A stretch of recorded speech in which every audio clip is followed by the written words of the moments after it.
Now we'll start out with introducing our distinguished guest, Dr. Joseph L. White, who's currently a professor emeritus of psychology and psychiatry at the University of California, Irvine, where he spent most of his career as a teacher, supervising psychologist, and director of ethnic studies and cross-cultural programs. Dr. White received his PhD in clinical psychology from Michigan State University. On May the 10th, in 2007, he received an honorary Doctor of Laws degree from the University of Minnesota, which is the highest award conferred by the University of Minnesota, recognizing individuals who have made significant contributions in cultural affairs, public affairs, or the field of knowledge and scholarship. Dr. White is also the author of several papers and 7 books. Just to name a few: The Psychology of Blacks, an African American Perspective, Black Man Emerging, an African American, as African Americans face the past and seize a future in America, Black Fathers, an Invisible Presence in America, and Building Multicultural Competency, Development, Training, and Practice, which was recently published. As one of the founders of the field of Black psychology, Dr. White is affectionately referred to as the godfather of Black psychology by many. His seminal article in Ebony magazine back in 1970, Toward a Black Psychology, was instrumental in beginning the modern era of African American and ethnic psychology. He has served as a supervising psychologist and staff psychologist to 5 hospitals, as well as 3 clinical practices in Southern California. And he's also worked as a consultant with school districts, universities, private organizations, drug prevention programs, and government agencies. Dr. White was appointed to the California State Psychology Licensing Board by Governor Edwin Brown Jr. and served as chairman for 3 years. In 2008, Dr. White was inducted into the San Francisco State University Hall of Fame as Alumnus of the Year. Dr. White was also presented with an Achievement in Psychology and Community Service Award by President Bill Clinton.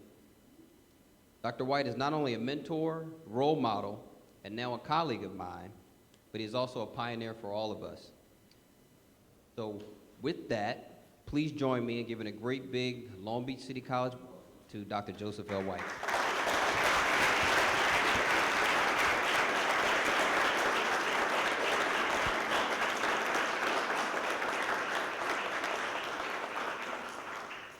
Well, the first thing I want to do is thank all of you for taking time out of your busy schedules to spend some time with me, right?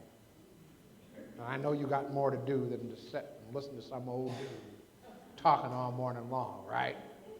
So y'all is cool. And before I get started, I want to introduce, where's Gavin? Stand up, Gavin. He's the student trustee for the university starting 2 weeks. Yeah, right. Long Beach City College, right. Right, he's local, right? And also I want to introduce the future Dr. Cynthia Medina. Stand up, Cynthia. Stand up, stand up. Now, what you want to know about her are 2 things. One is she flew all the way down here from Oregon to be with y'all today. So give her another hand. And 7 years ago, she was a student right at this particular college. She went to high school at Wilson, came over here, got an AA degree, went to UC Irvine, got a double BA in sociology and psychology, and now she's a PhD student at the University of Oregon, right? So you see what can be done. All right, so don't tell me it can't be done. She's going to write on the board. She's going to help me out. Because my memory, don't work right, sometimes. And I want to thank Dr. Breland for that great introduction, and I want to add 2 pieces. One is, I was on this campus 48 years ago, just to do a guest lecture, because I was at Long Beach State. I started my career at Long Beach State, and I lived in this neighborhood on Graywood Street, right in a feeder street into that big old Delamo Mall. Yeah, y'all know what that is? And before that, I lived in the hood down on 10th and Martin Luther King Boulevard, which was 10th in California at that time. And we won't discuss how I got to Graywood. We'll leave that out, you know, long story. And my two oldest children started school right here in Long Beach. So I was here for 6 years, and I was young, and I've seen more students of color today here than existed the whole student body 50 years ago. Can you believe that? Now I can count too, right? And the other thing I want to add is that 61 years ago, so what is 61 and 17? Is that 78? Does that sound right? Yeah, so 61 years ago, I was a high school student in Minneapolis, Minnesota. I wasn't always this old and ugly, y'all.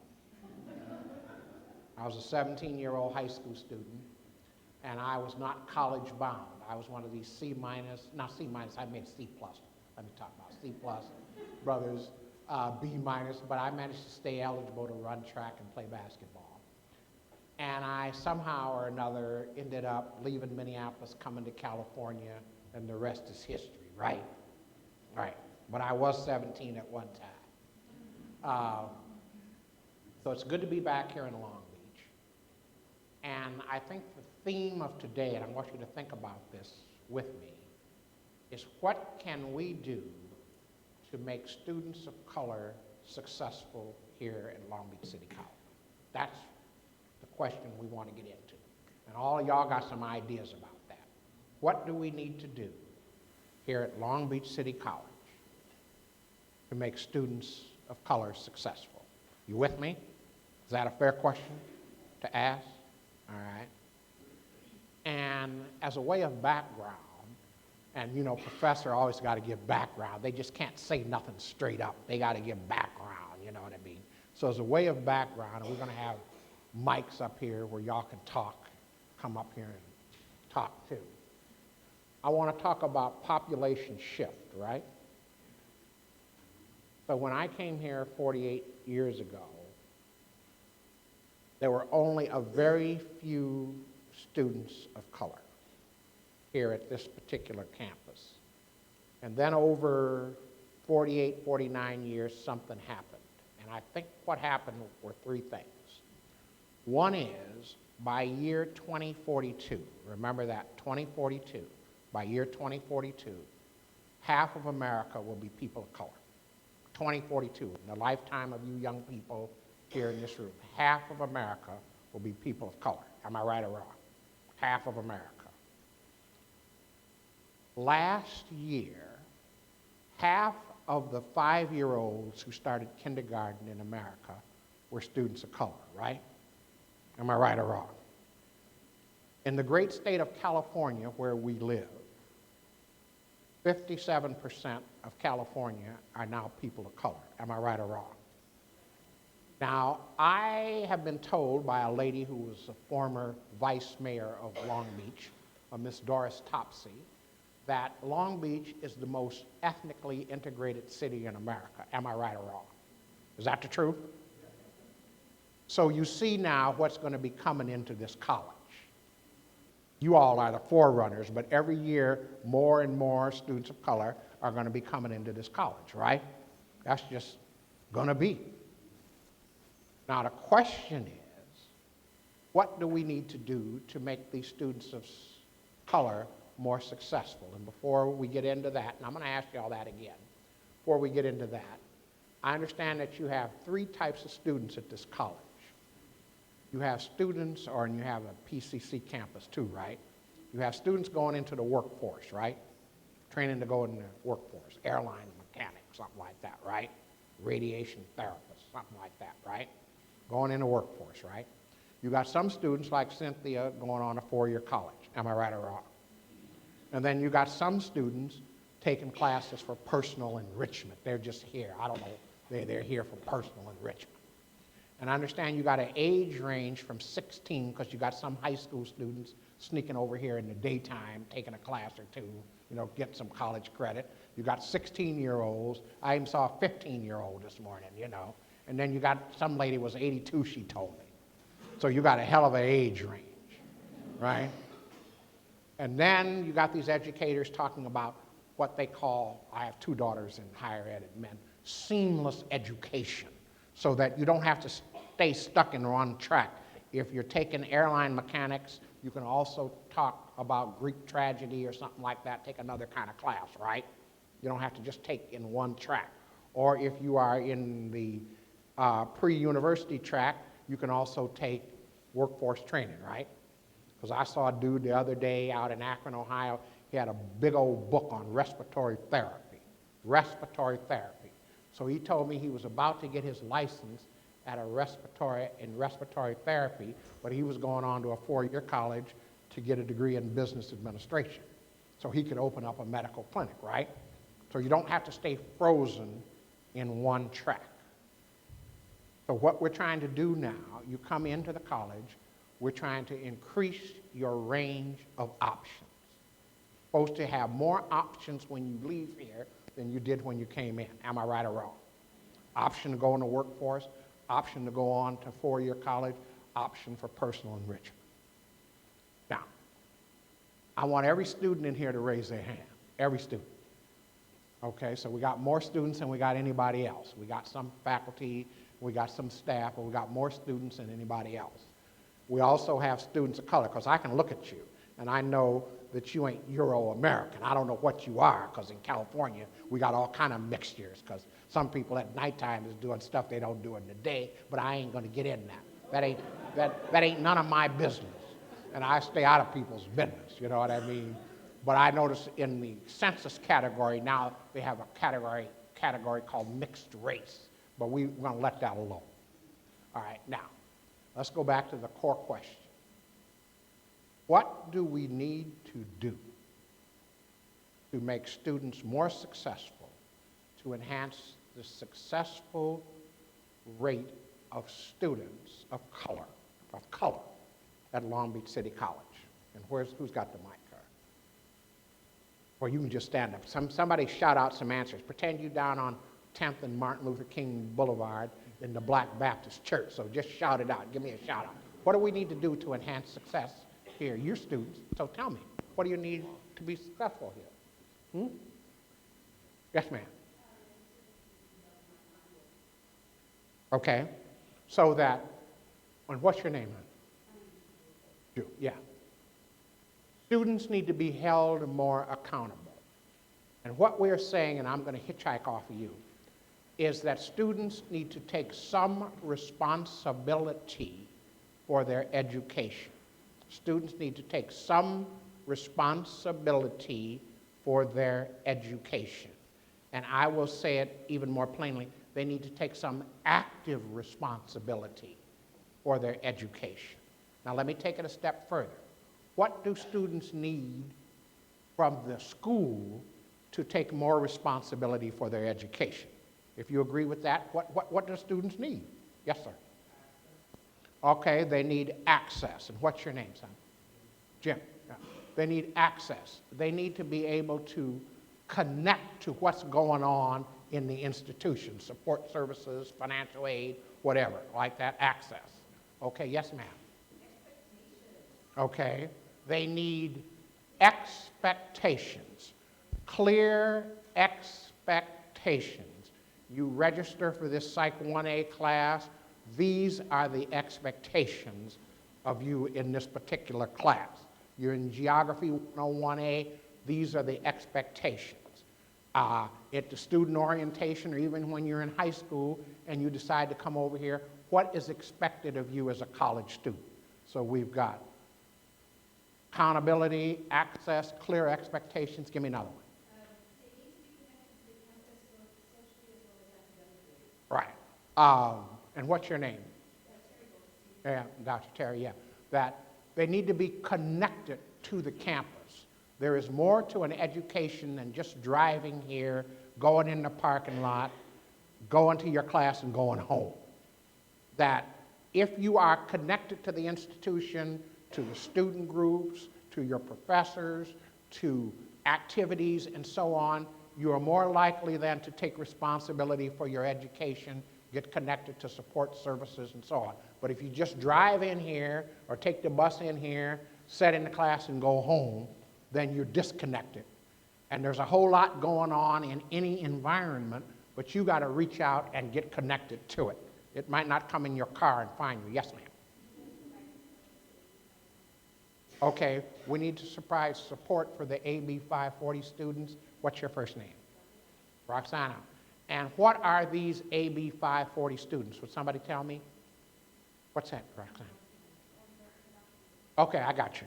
Thank you. Okay, so that we have students who don't have the paperwork from the immigration services. Am I right? 540 students. And what is the responsibility of this particular college for those students? They are here, and they're going to keep coming. So that's a reality. Now, despite what the government might say, or this person might say, or the right wing might say, the reality is the students are here. And what is our responsibility as a staff, as a faculty, as a fellow student? To provide them with the education and services. One more comment. What do students need to be successful? I got two more. Financial assistance. It costs money to get an education, even though this is so-called low-cost education. You got to get here, you got to eat every day, you got to pay your rent, you got child support, and students got bills, you know what I mean? You need money. And what is our access to financial aid? There is money available, but sometimes we don't get connected to the money that is available. And so we need to be connected to the financial services in ways that we can get the money in our pocket. Yes, sir. Okay. What's your first name again? Yeah. More diversity in the faculty. If we have the most ethnically diverse state in the Union, the most ethnically diverse city in America, then it goes without saying that the faculty should reflect that diversity. I mean, if in fact we have all this diversity in the population, we then should be able to see that on the faculty. And I sit here today and I'm going to tell you the gospel truth. I went all the way through America's educational system, from preschool, because they put me in a preschool so my mother wouldn't go on welfare, and they taught her to be a nurse's aide. From the time I was 3 years old until I was 28 and I got my PhD, I never had a black teacher, not nary a one. I never had an ethnic teacher, Mexican, Chicano, Native American, not nary a one. Now, what was that saying to me as I looked into the mirror of America? What was that saying to me? Yeah, it wasn't telling me that I could be that. And I'll tell you the gospel truth. And I used to be mad, but I'm trying to get over it. My children say, you know, I'm carrying baggage from the 50s or 60s or something. The first black psychologist I ever saw, that I ever saw in my life, was when I looked in the mirror after I had my PhD exam. I saw myself.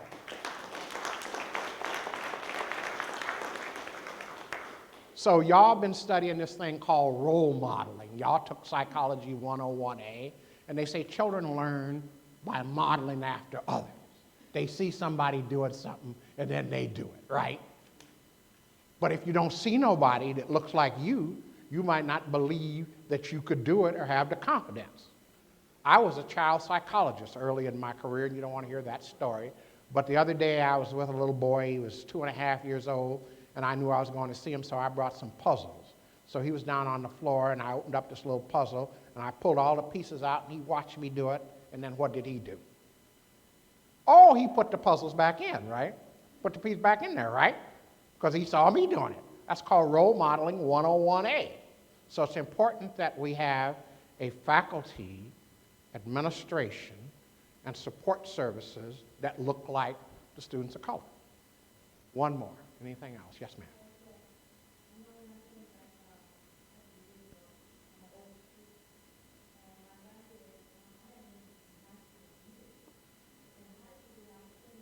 Mm-hmm.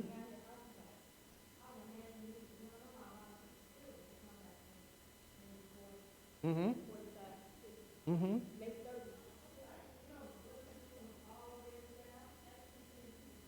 Mm-hmm.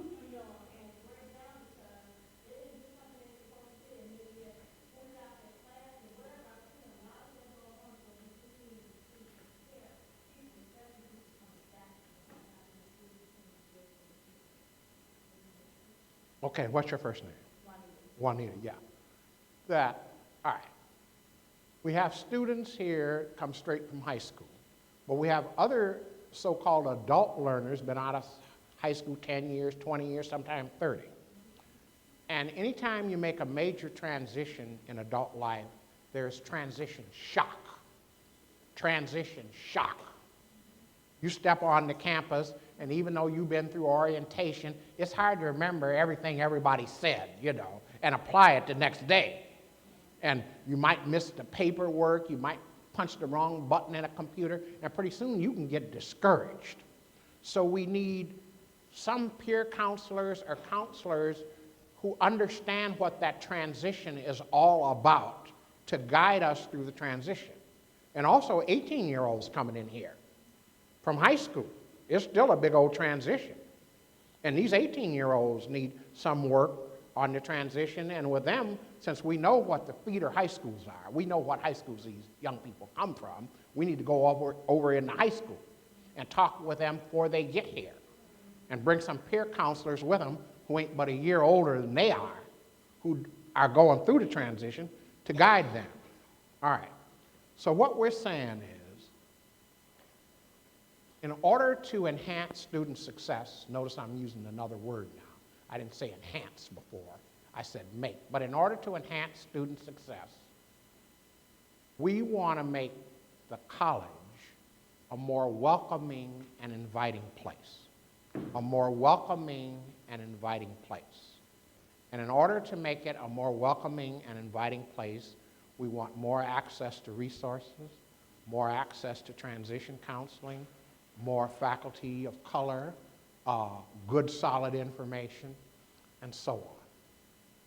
Now, what is supposed to happen in a college is a teaching and learning process, am I right?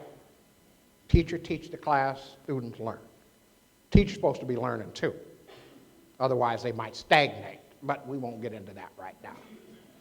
You know, deliver the same lecture 25 years later. I had to retire because I was doing the same thing over and over again, and pretty soon I couldn't even understand what I was talking about. In the college, the nexus, the connecting point, is the teaching and learning process, right?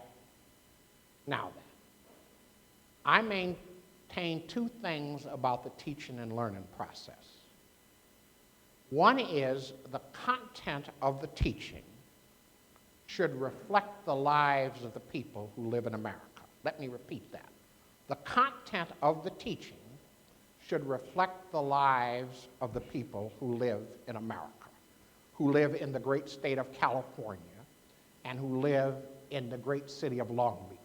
So something in the content of that class should reflect the lives of the people, right? So, I don't know how you could teach American literature of the 20th century and not teach something about black folks, something about Hispanics, something about Native Americans, something about Asian Americans, and something about these people that don't have the paperwork, right? I don't know how you could teach that class and not include that. It would be beyond me. I don't know how you could teach urban sociology at Long Beach City College and not talk about the ethnic makeup of the people who live in this urban area. Are you with me? I'm not even talking about ethnic studies. I'm just talking about the regular curriculum, right? Now, when I was a student at San Francisco State, they made me take, in general education, a half-credit course in American dance, right? That's what they was trying to teach me, how to dance, okay? And you know, they come to teaching me the schottisch waltz, back, step, back. I said, what the hell is going on around here? But nobody, and every weekend I was going down to the clubs boogieing, but nobody ever taught me no boogieing up in the class, you know what I mean? And this is supposed to be about America, you know what I mean? And I'm wondering what's going on around here. So we're saying that the teaching and learning strategy to enhance student success, hold them accountable, whatever, should reflect the lives of the people who live in America. Are you with me?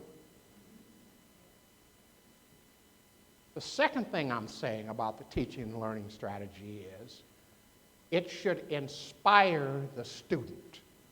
It should inspire the student to stretch their imagination, to stretch.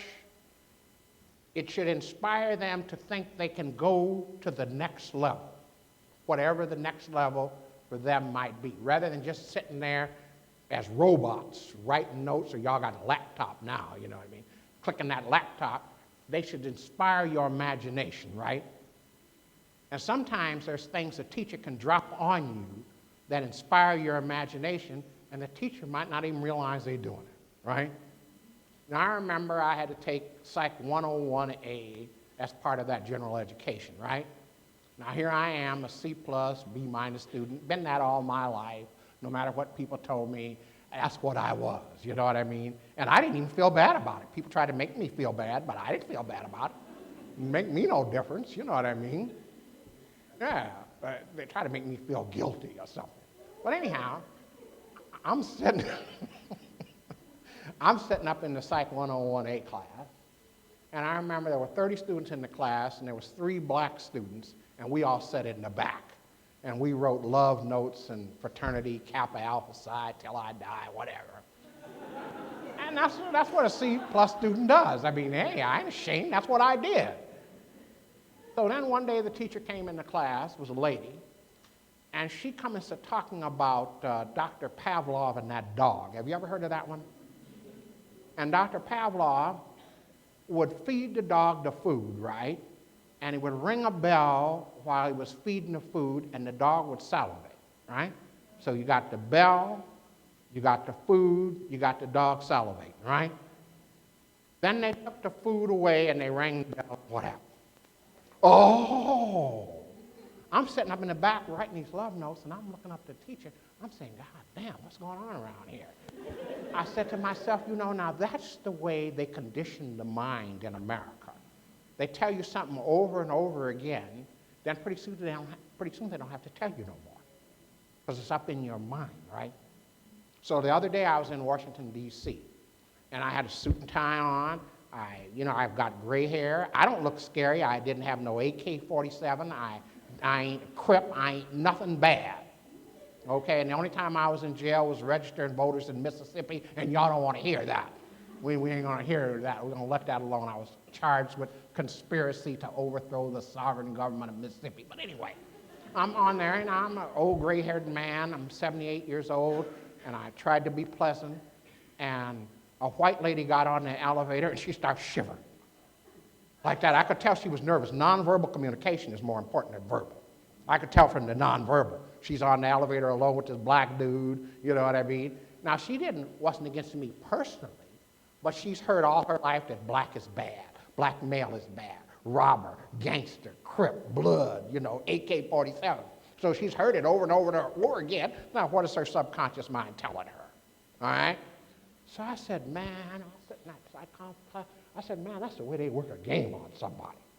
I said, damn, I want to hear more about this, you know what I mean? So I quit writing a love note.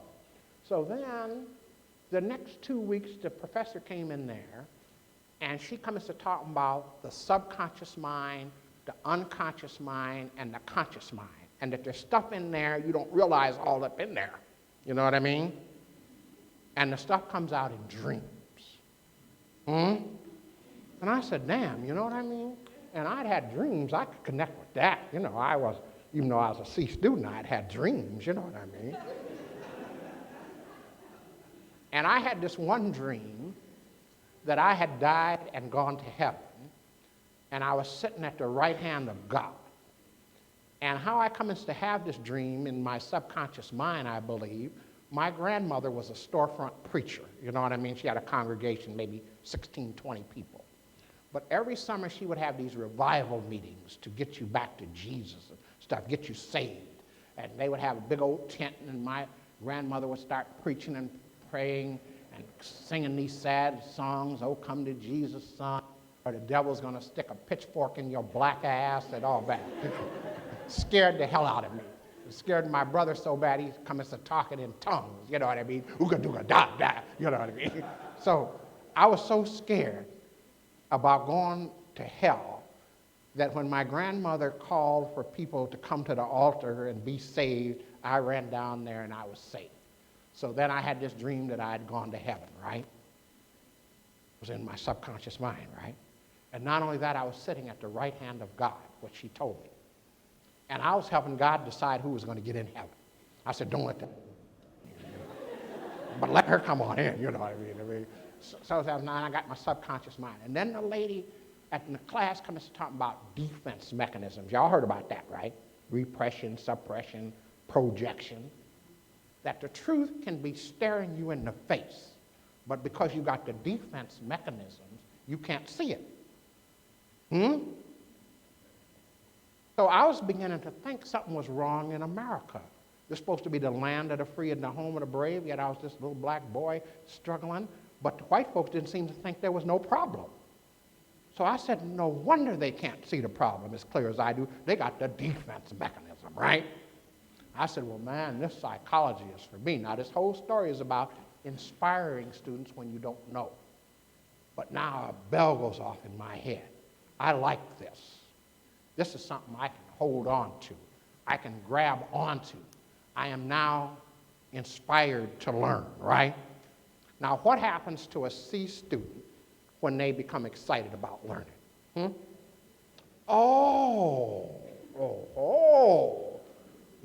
GPA start to go up, right?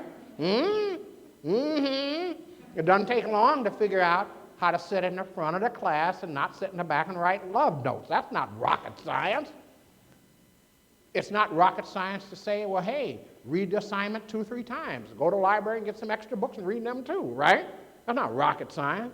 Not rocket science to go study with the A students, right? My grades just shot up, and people said, the boy has become more mature. I had become mature with a damn, but I found something I wanted to do, right? And that's called internal motivation. Internal motivation. And once that is sparked from inside the student, not from outside, the parents telling them, the counselor telling them, the this and the that telling them, the preacher, when it comes from in here, then the student will be accountable for their own learning. So then I want it to be that, right? Now then, we got this curriculum. We want it to reflect the lives of the people, right? We want it to sparkle some internal motivation, right? In the classroom, right? So now let's talk about how we deliver the teaching, how the instructor does the teaching, right? Now, everybody does not learn in the same way. Any of you who have had children know that. Everybody don't learn in the same way. Some kids learn one way, some learn another, right? Now, all good teachers use a mix of instructional strategies in their class. All good teachers use a mix of teaching and learning strategies. Are you with me? They use a mix. And in that mix are 6 pieces. Let's look at that mix. The first mix is what I'm doing now. It's called visual written. Visual written learning strategies. The teacher stands up in front of the class, delivers the lecture, right? And y'all take notes or punch out on your laptop, right? So when I first started teaching, I stood up in front of the class and did the teaching. The students wrote notes, right? And the classes at Long Beach State were 50 minutes long, right? 50 minutes, you ever been in a 50-minute class? So I was trying to be a good young teacher, so what did I do? I lectured for 49 and a half minutes, straight. I practiced in front of the mirror early in the morning, got up 4 a.m., all right? And at the end of 49 and a half minutes, I said, y'all got any questions? And they closed up their notebook, and went out the door. So I said, that must have been a hell of a lecture if nobody got any questions. See, I wasn't smart as y'all, you know what I mean? And I didn't realize at that time that the human attention span is only 10 minutes long. It's only 10 minutes long. Otherwise, y'all start drifting and y'all thinking about, I'm going to call my girlfriend when I leave here. My checkbook ain't balanced. Or this. You got other things to think about other than what the professor's talking about, right? Right? Y'all know y'all got other things to think about. So, but everybody was looking like they was paying attention because they were well socialized. You know how to look like you're doing something when you're really not doing it, right? You wasn't born yesterday. All right? So then I give the first midterm, the blue book. And I said to myself, God damn, I hate to curse at this university. But I was reading that blue book, and I know I taught them about Pavlov's dog. I know I taught them that. It's like 101A, blank. I know I taught them about Freud and the unconscious and the defense mechanism. But something is going wrong around here. So then I had 30 students in the class. Every class, 1/3 of the class would be discussion. I would divide them into groups of 6 students and rotate the chairperson of the group. So everybody had to participate. And what happened when the students participated in the learning? Oh, the scores went up. That's because they were no longer passively sitting there. They were embracing the learning, reaching out and connecting to it. And I had the problem of I had to let go of my precious 10 minutes or 13 minutes or whatever, which I thought were so valuable to cover the material, right? But once they got engrossed in the learning, then the scores went up. So that's called visual written learning. The first part of it is visual written, what I was doing. The second part is participation, okay? Participatory learning. All right, so now we got the visual written. We're talking about instructional mixes, right? You with me? Mix of instructional strategy. The third one is called auditory oral. Auditory oral. Auditory oral. A teaching method. You want to find out what that's like?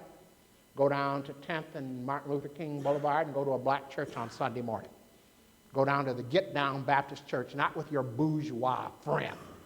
I'm talking about the Get Down Baptist Church, you know what I mean? And go down there where they got drums, tambourines, organ, saxophone, and the audience talks back to the preacher. Auditory oral. The preacher sends out the message. The audience responds while the preacher is still talking. You with me? Amen. Amen. Say, that's right. That's right. Now, in the white church, that's considered being impolite. You don't jump up and start hollering, amen, teach on, and so on. But down there, when the preacher says, hey, I see Jesus crossing the river of Jordan. Church hollers, yes, Lord, teach on, brother. You know, I see him too, you know what I mean? And jump up and start giving sermons themselves. So it's talking back and forth, auditory, oral. Now, when I started my teaching career, I was supposed to be a child psychologist, right? But then the revolution came along, and because I was only a few black faculty, some called me in and want me to do different things. So now the students was revolting. They wanted black psychology class, right? They didn't like what was being taught. So they asked for black psychology, and then who did the president of the college come and find to teach the class? Me. Yeah, right, because I was black, right? So now I got to figure out how to teach this class, so I'm trying to teach the class. And first thing happened was the black students at Long Beach State sat on one side, and sat on the other. And I would start teaching the class, and I'd be running it down, you know, about the white man was the devil and all like that, Elijah will have it and all. And black students would be stomping their feet. That's right, Doc, teach on, man. Yeah, right on, man, you know. And the white students would be sitting there taking notes. And then if I said there's going to be an earthquake in 5 minutes, the black students would say, I'm going to get the hell out of here, Doc. White students wait. That's the auditory oral, all right? Now, we already had participatory learning. Now, lesson number 4 in learning is the use of the performing arts. You can learn a lot from music. You can learn a lot from drama. Learn a lot from poetry and so on. The performing arts. And now all this stuff is on the internet, so you can plug up some stuff and bring the, electronics into your classroom. I can't do it because I'm low tech. But all this stuff, performing arts is on TV, drama and stuff like that. And I went to a concert down in Mississippi. I said I'd never go to Mississippi again, but I went anyway. Now we're talking about the performing arts. The concert was about the blues, the gut bucket blues, the hollered and moaning blues, okay? Where your lady done run off and left you, you don't have money for your rent, the overseer on the plantation is whooping your ass, and you are in bad shape, okay? But you're still hanging in there. Now, what they would do is they would play the blues for a half hour. Then a lecturer would come on and tell the story of the blues. So we got the performing arts, okay, and we've got the lecturer telling the story. So that's a way of teaching. And they also gave you a big old plate of barbecue, some homemade beer for $4, so you can't beat that. So the performing arts is a way of teaching. You got me? Storytelling is a way of teaching. Go to the tribal cultures, Pine Ridge Reservation, up in South Dakota.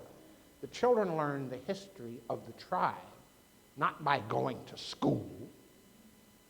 They are told stories literally from the time they are born about the tribe and its history and where they came from and its relationship to the gods and so forth and so on. So by the time that child is in school, they know the whole history. They don't have a degree in history, but they know the history because they've been told it over and over again from grandpa, from their older brothers and sisters, so forth and so on. And the history that they tell is different than the history taught at the university. There's a difference in their two histories now, because they're telling it from their direct experience. So if you want to know what they say, then you got to go up there and listen to the story because it's not written in the book. And I remember this aging Indian chief was being interviewed by a reporter. And he said to that reporter, look here, the white man broke every promise that he made. Every promise that he made, except one. Except one. He said he would take the land, and he what? And he took it. Yeah, every promise that he said, that he made except one. They would write these treaties. Y'all heard of them treaties. We're going to give y'all this Navajo land over here in Arizona. And the land is yours in perpetuity. In perpetuity. Indian dudes say, well, look here, I don't understand that language. What you talking about? In perpetuity, this land is yours as long as the river runs, as long as the sun shines. It's yours forever. Then what happened when they discovered minerals on the land? Gold, copper, silver. So look here, homeboy, wait a minute now. You're going to have to move away from around here now. Indian dudes say, well, look here, the sun is still shining out there. In perpetuity, you said it. The river is running. The Mississippi is running right straight through here. I ain't going nowhere.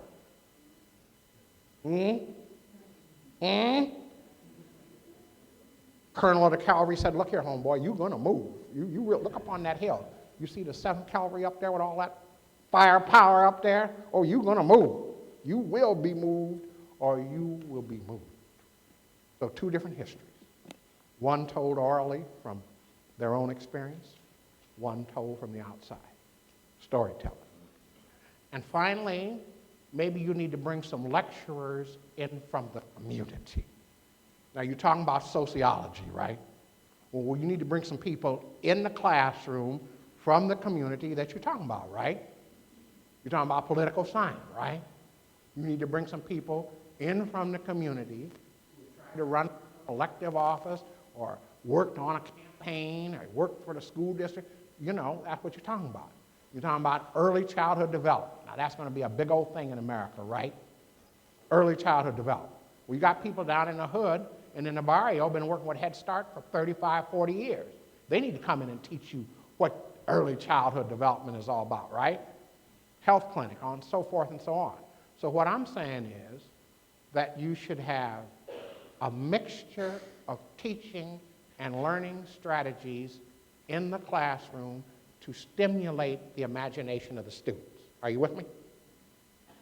Anybody want to add anything? Now then,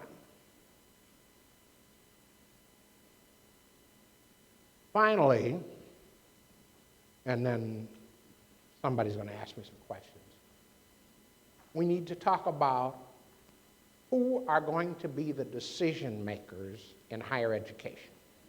Who is going to make decisions about how the campus is going to be run, right? Now, when I went to school here in the great state of California, the decision makers were of what gender? Oh, they was male. Oh, I see. So historically, the decision makers at the university, the dean, the vice president, and so forth and so on, the department chair was male, right? Am I right or wrong? And what ethnic group was they from? Oh, so the white males were the decision makers, right? The top dogs, the big dogs. Not only in education, but in government, politics, the corporate structure. Then y'all commence to marching and demonstrating, talking about y'all didn't want to ride on the back of the bus, y'all want to get paid better wages, farm labor, whatever y'all was doing. And the argument now has boiled down to, in the 21st century, in higher education, who are going to be the decision makers? And now y'all want to come in the game. Females want in the game. Y'all don't just want to take notes at the meeting.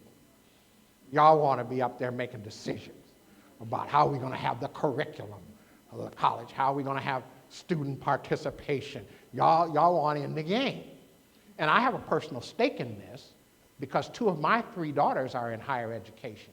So they are administrators, and she knows one of them, and there's still another one. You know, one's a vice president, one's a associate dean, and they think they big and bad. Boy, they come marching in there. You see them, you know. They want to make decisions. One of them's 4'10", you know, try to tell me what to do. So they got the women want to come in there, and then you got these people of color. Now, the people who have been making decisions historically don't necessarily want to give it up. I mean, why should they? But we're trying to tell them, we're trying to enrich all of America. We're just not taking this for ourselves. We want to enrich all of America. So the biggest battle now down the road is who will be the decision makers in higher education in California. And I maintain that the decision makers should be the young people sitting in this room. And they get a little experience, go get them an administrative credential, an EDD or something, you know what I mean, and come up here and run this place. And then we'll have it together. But that's the last big battle. That is the final one, is who is going to make decisions. And I'm too confrontational to make the work in the group, teamwork and so forth and so on, because I don't have patience. But my daughters, they know how to work the game. You know, you should see them. They'd be smiling, but they're scheming the whole time, you know. Yeah. So then to kind of summarize, we want the university, the college, to look like the state of California. That's all we're asked. Top to bottom, left to right. We want the teachers to look like the university. I mean, like America. We want the teaching strategies to look like California. We want the administration and the decision makers to look like California. And we want to outreach and put together programs that enhance success, for older students coming back, and programs that enhance success for these 18 and 19-year-olds coming in. And now I want you to stand up and stretch for 60 seconds, and then Dr. Breland will lead some questions. Questions? Let them stretch for 30 seconds. 60 Start thinking about your question while you stretch. Because what we're going to do is have you ask the question into the microphone so you can pick it up. Just hold your hand up if you've got a question. I'll bring it over to you. You want to say anything? You good? Okay, we're ready for the questions. Anybody got any comments, questions? We got some people got to leave, so anybody got any comments or questions? We got about 8 minutes. I have one back there. Yes, sir. Well, first, I really enjoyed the presentation. I don't think I need that. I think I'm speaking. Okay. All right. I understand it's been recorded. I pride my former Marine Corps experience of speaking loud enough, but... Okay. My name is Ken Graham, and I'm an instructor here. Been here for about 18 years. And although I agree with many of the things that you've said, I'm constantly reminded of the struggle that I'm challenged with in the classroom, that I do see a declining interest on the part of students. It seems that each class I give quiz to my students to try to encourage them to read, and they're not reading. And it just seemed like the motivation and interest on the part of learning is almost in a state of decline. I don't think it's just so much here at this institution, but it's prevailing at several other institutions to which I have taught. And I find myself challenged at times in trying to find ways to challenge the critical thinking skills of the students in the classroom. Have you, of course, you provided some insights, but do you have any magical portions in your psychological bag that you can part with professors and myself to challenge those critical thinking skills? It's the challenge of critical thinking skills and the challenge of learning. They go together. Now, I maintain from my days as a child psychologist that children come into this world wanting to learn. They come into this world wanting to learn. Where's the question? The Marine. Yeah. Let me get to eye contact with you. Yeah. That children come into this world wanting to learn. Children learn more from 0 to 5 than they do in any other 5-year period in their lives. Any parent can tell you this. Any of you students have got younger brothers and sisters. They come into this world wanting to learn. Now, the question becomes one of, as they move through the formal learning process called school, how can we keep that excitement to learn alive? How can we keep them from shutting down as they move through the system, or in this case, waking up once they get up to the college level? And the challenge in any learning situation is finding the key that unlocks the door. There is something in that student that may be latent inside of him or her that may not be visible, but there is still that need to want to learn. And the question now is, can we find some way to make that connection based on their experience base? That is the challenge. And you mentioned critical thinking, and I talked about that earlier this morning. People are running around here talking about critical thinking, and what they mean is to tell the real truth, to tell the whole truth, the real truth, not the accepted truth. So let me give you an example some of y'all know something about. Huckleberry Finn, right? All right? Now there's controversy right now about the N-word, but we're not going to get into that today because we could be here all day on the N-word, all right? But all y'all heard of Huckleberry, right? Now, when I took English Lit 20th century required course, I had a little lady who was 4 foot 10 inches tall. We used to carry a footstool for her to stand up in front of the class, right? But the lady could teach. She could break it down. So she told me when I was 19 years old that the foundation of American literature, repeat, the foundation of American literature was Mark Twain's Huckleberry Finn. That's what she told me. And I wrote it in my blue book, and I got a B in the class, right, y'all? I'm still a C+ student, but I got a B. So then 50 years later, I come into thinking about this critical thinking. I don't know what it is, but I heard the word, right? So I was reading up this book. I was in the library. I was writing a book on something, and I was reading this book. And do you know what the lady wrote this book, Shelley Fiskin, said 50 years later? She said, the voice of Huckleberry Finn, the sassiness, the double meanings, the flippancy, the rhythm of the speech, the cadence, came from a little black boy the voice of Huck, worked on the docks along the Mississippi, right? So if Huckleberry Finn is the foundation of American literature,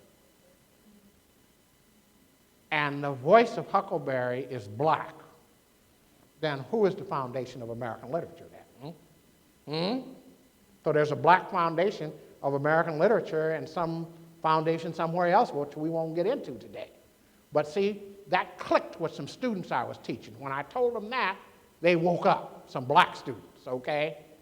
And then we talked about, well, how did that voice get distorted? How come it was never reported? And so on. So what I'm saying is, in students, there is an intrinsic will to learn. It may get shut down somewhere in the formal learning process, but it's still inside of them. And we as teachers of the 21st century have to keep struggling with ways that we can relight that spark, rekindle it. And I don't have the answer to that, but I do believe if that spark is rekindled, they'll blossom. You know, once they find that thing they want to do.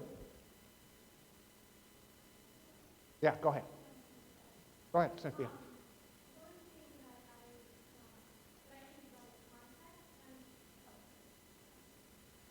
So one thing that I think about is context, and I'm, as Dr. Wright mentioned, I am at the University of Oregon, and right now I'm doing clinical work with college students, and I'm thinking of one particular student. It's a black male student that I'm working with, doing therapy work, individual therapy, and his motivation is low right now.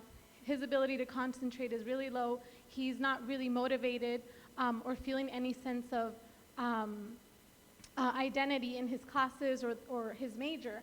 And there's a few things that I'm thinking about. There's, you know, he's experiencing a lot of depression, but I think his depression symptoms, his low motivation, focus, is being manifested through other contextual factors like his ADD symptoms. So the class setting is not really conducive to his learning style. He has this different learning style, but if he has to sit there for 50 minutes or 2 hours and just listen to a lecture, 10 minutes later he's going to be zoning out thinking about, you know, what he's going to do after class.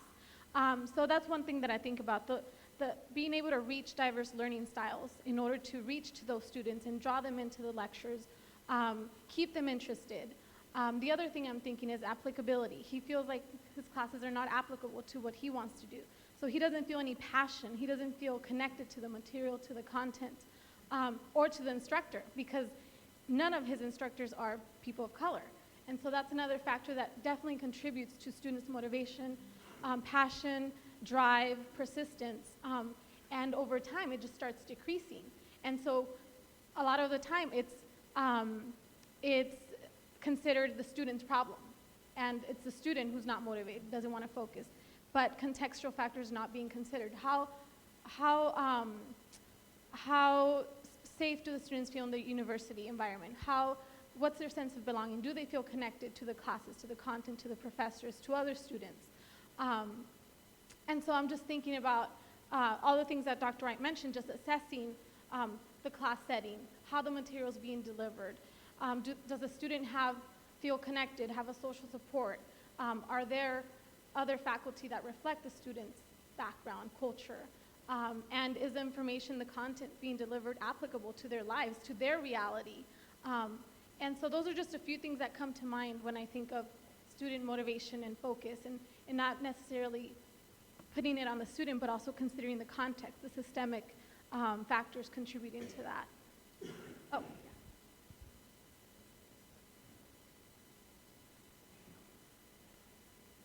Okay, I have like a comment and a question. Right now, you want me to stand up? Go ahead. Okay.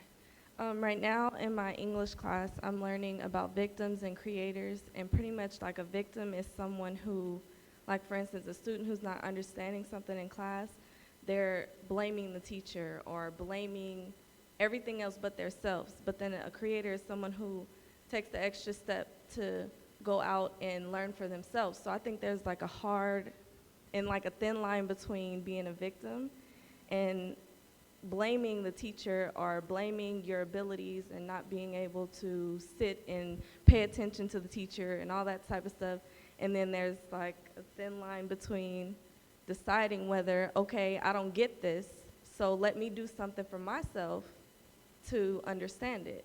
So it's like hard, because I deal with that. Like last semester was my first semester here, and I didn't do good at all because I fresh out of high school, like you said, it's hard. And I had this one teacher where he would just sit there the whole class, and he would just talk about history and what he did in his life and stuff like that. And then he would just say, read the book. And I'm sitting there like, okay, how is this supposed to help me? But at the same time, now I'm learning that if I wanted to do better, I could have did other things to make sure that I got, you know what I mean? I understood it, but I didn't. So now I'm stuck where I had to drop the class, and now I'm gonna eventually have to take it again.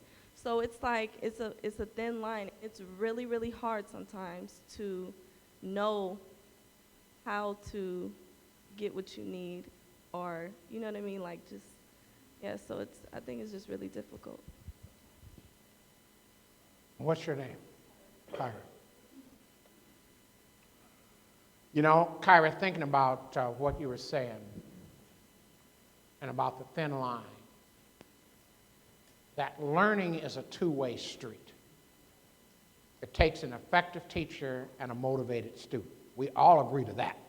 Question is, how do you get from where we are today to the effective teacher and the motivated student? You know, that we all agree that's the ideal. Now, on the student side of it, I go back to the first law of black psychology, which is called improvisation. That means in order to accomplish your goal, it may not just fall into your lap. You have to be resourceful, you have to be inventive, you have to be imaginative, you have to try different things, different combinations. I mean, that's how we survived for 400 years. Nobody dropped no freedom in our lap.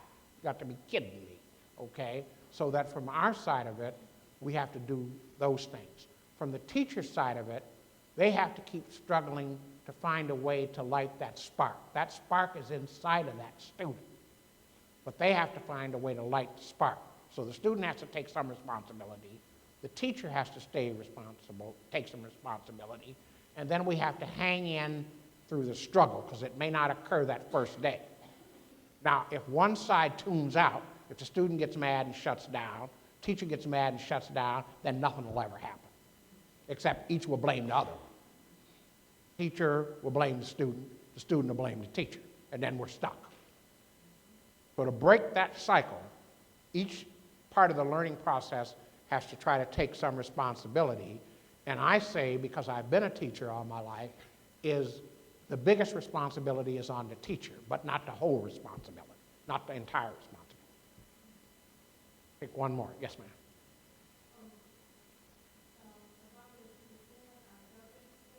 She was saying I felt that before, and I had to tell myself that, I mean, being an older student, and I'm a 15-year-old, and I'm an example for her, but I realized that what's important to us, that's what we will commit ourselves to do.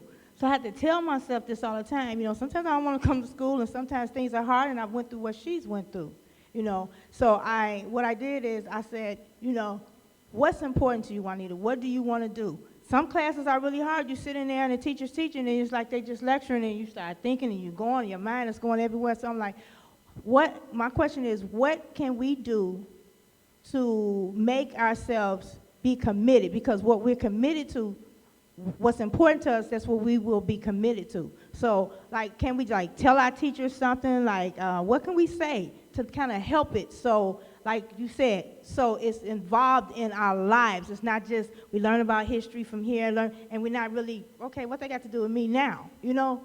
So how can we say something to our teachers? What can we do to make it where it's important to us, where we would be committed to it?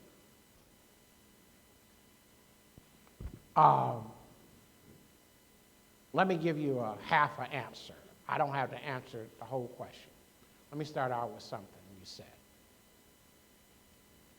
On the part of the student, you have to go through a process of struggle and discovery to figure out what is it you want to be. What is your motivation for being up in the college? Never mind the teacher. I'm going to put that aside for a minute. What, for you as a student, is your motivation for being here? You here because your mama sent you here. You here because your boyfriend goes here. You here because it's cool to be going to college or whatever. You ain't ready for the work. But what is it you want to do with your life? You got to figure that out. We call that identity in psychology. That's on you. On the teacher's part, we have to help teachers find a way of entering a constructive dialogue with the student, a constructive dialogue, where the student and the teacher sit down and each side talks about their goals. What is y'all 30 students doing up in this class? What do you all want to learn? Why are you sitting here? What do you want me to do? And enter a dialogue rather than a kind of a top-down 50-minute lecture or read the book or something like that. And we're trying to call, what's it called, faculty development. We're trying to have these classes now for faculty to learn what teaching is all about and what human interaction is all about. And the younger the faculty, the better chance we have because they haven't tuned out yet. You know, but the older faculty, they just, I don't want to pick on them, but they just holding on, you know. But we're trying to teach teachers now, continuously teach them. Just because you got a PhD or a master's degree don't make you a teacher. You know, teachers one who can stimulate the mind. Okay, that's it. I know you're running out of time, just want to make one final brief remark. I found as professors, we have to change our own pedagogical techniques because one of the groups that I think you may fail to mention is that over my years, I've seen a large influx of international students that are coming.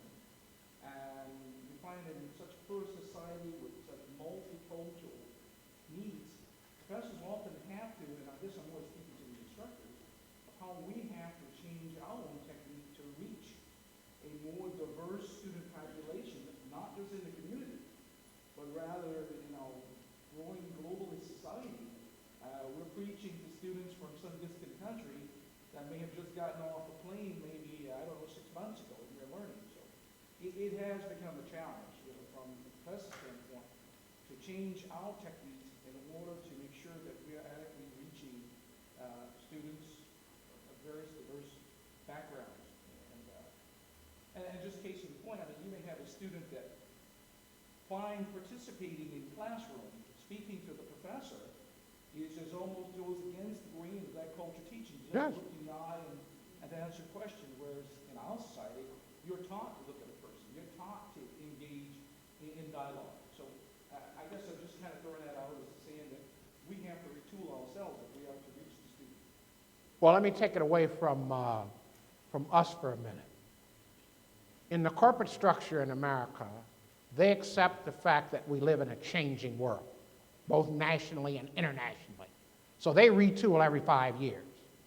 They don't blame anybody for not doing something right. They just know that to stay current, you got to retool every 5 years.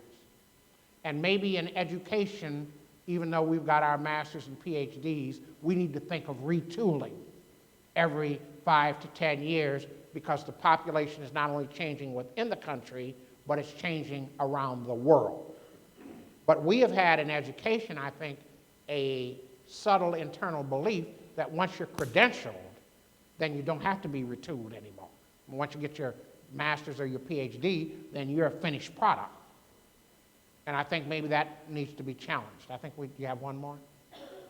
I just have a brief comment. I just wanted to thank you for mentioning as one of your strategies the use of performing arts. I teach dance here at Long Beach City College, and I use improvisation as one of my first techniques to get the students warmed up to start them in the class. And a lot of them are very fearful of what that is as far as not being wrong and just going through whatever they're thinking of. And we'll use colors and textures and dance styles or personalities and character differences. And I think that's a really interesting method to reach out to students and break them out of a shell where they're afraid. They're honestly afraid. The spark, in my opinion, started the day that they enrolled. That was the spark. They had that spark. It's our job to maintain that so they want to keep coming back. And I personally have found that it's necessary for me to ask, how are you feeling? Did you get a workout? Did you get your $26 worth today? And they laugh and they think I'm crazy and I'm funny, but if you did, come back on Thursday and let's do it again. And that seems to work for me. And your first name is? Stephanie. So when a student drives into the parking lot and enrolls, something brought them in there. There's some spark somewhere, even if you can't see it. And before the formal learning begins, maybe we need to go through an exploratory process. Improvisation, it's okay to speak, it's okay to say what you think, okay for this. And it may seem like we're wasting time, but we're getting to the core of that human being. And once we hit the core, we're ready to roll. All right, thank you, Jesus. Thank you, Dr. White.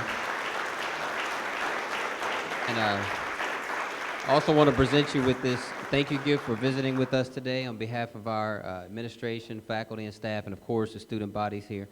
Thank you so much for your words and wisdom, and we appreciate you being here at Long Beach City College. And thank you. You've been great. And also want to thank the future Dr. Cynthia Medina for joining us, a LBCC Viking at heart. So we're really proud of you as well, and thank you for taking the time to be here from Oregon. And thank you all for coming out. Also, if you were not able to, well, first of all, remember to take your trash with you when you go. But we also want to announce that Dr. White will be presenting at the Pacific Coast campus at 3:30 today. If any of you can make it or send anyone over, we'll be in Dyer Hall at 3:30 with the reception to follow if you've got any personal questions for Dr. White hanging at in 5 there? o'clock. Thank you. You're going to hang in now.